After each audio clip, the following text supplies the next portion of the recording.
Mobile open করার সাথে সাথে এরকম নোটিফিকেশন আসে আর মোবাইলে কাজ করা বন্ধ করে দেয়। এই সমস্যা আপনারা স্থায়ীভাবে সমাধান করতে পারেন আপনি যদি আপনার ফোনে কয়েকটি সিক্রেট সেটিংস করে রাখেন। এই সিক্রেট সেটিংসগুলো আপনার মোবাইলে কিভাবে করবেন চলুন দেখে দিই। তার আগে ছোট্ট একটা রিকোয়েস্ট করব, ভিডিওটিতে একটা লাইক দিয়ে দেবেন আর ভিডিওটি শেয়ার করে রাখবেন, কারণ যে কোনো সময় আপনার প্রয়োজন হলে আপনিও কাজে লাগাতে পারবেন। দেখুন, এই সমস্যাটি মোবাইলে তখনই আসে যখন আপনার ফোনের জ্যাঙ্ক ফাইল বেশি হয়ে যায় এবং আপনার অ্যান্ড্রয়েড সিস্টেমের কোনো রকম সমস্যা দেখা দেয়।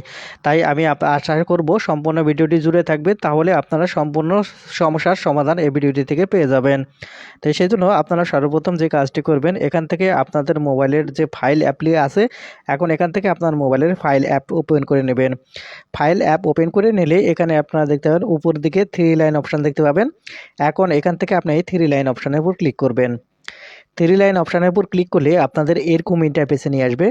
এখন আপনারা এখান থেকে প্রথমে লক্ষ্য করলে এখানে আপনারা দেখতে পাবেন ক্লিন নামের একটি অপশান দেখতে পাবেন। আমি মার্ক করে দেখিয়ে দিচ্ছি। আপনি এখন এখান থেকে এই ক্লিন এই অপশানের উপর ক্লিক করবেন। ক্লিন এই অপশানের উপর ক্লিক করলে একটু লোডিং নেবে। লোডিং নেওয়ার পর এখান থেকে আপনারা যদি নিচে আপনারা লক্ষ্য করেন, তাহলে এখানে আপনারা জাঙ্ক ফাইল দেখতে পাবেন।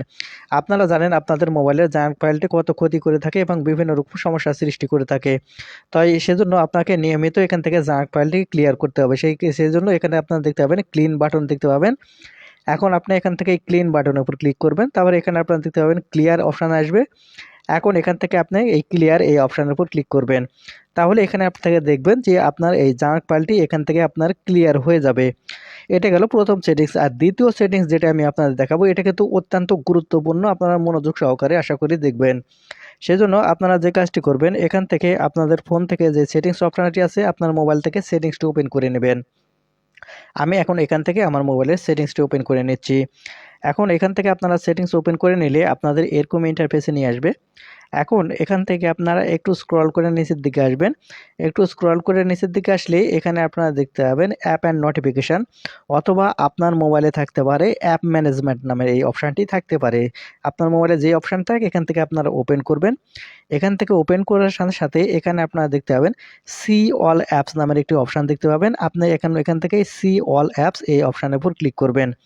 দেখুন, এখান থেকে সি অল অ্যাপস এই অপশানের উপর ক্লিক করলে এখান থেকে আপনার মোবাইলে যতগুলো অ্যাপ আছে সবগুলো কিন্তু ওপেন হয়ে যাবে। তাই এখান থেকে আপনার ফোনের সিস্টেম অ্যাপগুলো খুঁজে বের করতে হবে। সেটার জন্য আপনারা যে কাজটি করবেন, এখান থেকে দেখতে পাবেন 3 ডট পয়েন্ট। আপনি এখন এখান থেকে 3 ডট পয়েন্টের উপর ক্লিক করলে এখানে আপনারা দেখতে পাবেন শো সিস্টেম নামের একটি অপশান দেখতে পাচ্ছেন, উপরে মার্ক করে দেখিয়ে দিচ্ছি। আপনি এখন এখান থেকে শো সিস্টেম এই অপশানের উপর ক্লিক করবেন।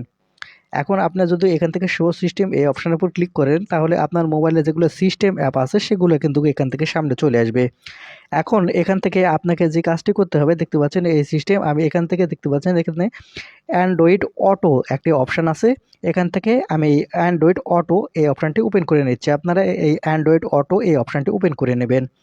নিলে এখানে আপনারা ডান দিকে দেখতে পাবেন ফুল স্টপ। আপনারা এখন এখান থেকে ফুল স্টপ এই অপশানের উপর ক্লিক করার পর এখানে দেখতে পাবেন ওকে বাটন। আপনি এখন এখান থেকেই ওকে বাটনের উপর ক্লিক করবেন। তারপরে একটু নিচের দিকে যদি আসেন, তাহলে এখানে আপনারা দেখতে পাবেন স্টোর অ্যান্ড ক্যাশ নামের অপশান। আপনারা এখন এখান থেকে স্টোর অ্যান্ড ক্যাশ এই অপশানের উপর ক্লিক করবেন। তাহলে নিচে এখানে মার্ক করে দেখে দিচ্ছি, এখান থেকে লক্ষ্য করে ভালো করে লক্ষ্য করে দেখবেন, এখান থেকে দেখতে পাচ্ছেন। আর এখানে যদি আমি ক্লিন এই অপশানের উপর ক্লিক করি, এখানে আপনারা দেখতে পাচ্ছেন আপনার সিস্টেম অ্যাপ থেকে এখান থেকে কিন্তু এইভাবে আপনাকে ক্যাশগুলো ক্লিয়ার করতে হবে। তারপরে এখান থেকে আপনারা এখান থেকে একটু ব্যাক বাটনে ক্লিক করবেন। ব্যাক বাটনে ক্লিক করে আসার পরে এখান থেকে আপনারা যতগুলো সিস্টেম এই অ্যান্ড্রয়েড সিস্টেম যতগুলো এখান থেকে আপনারা দেখতে পাবেন, প্রত্যেকটা অ্যাপের এইখানভাবে আমি যেভাবে দেখালাম এইভাবে করে আপনারা একবারে ক্লিয়ার করবেন। তারপরে আপনারা ছোট্ট একটা কাজ করবেন, আপনার মোবাইলটি একবার বন্ধ করে চালু করবেন, দেখবেন যে এই সমস্যা সমাধান হয়ে যাবে।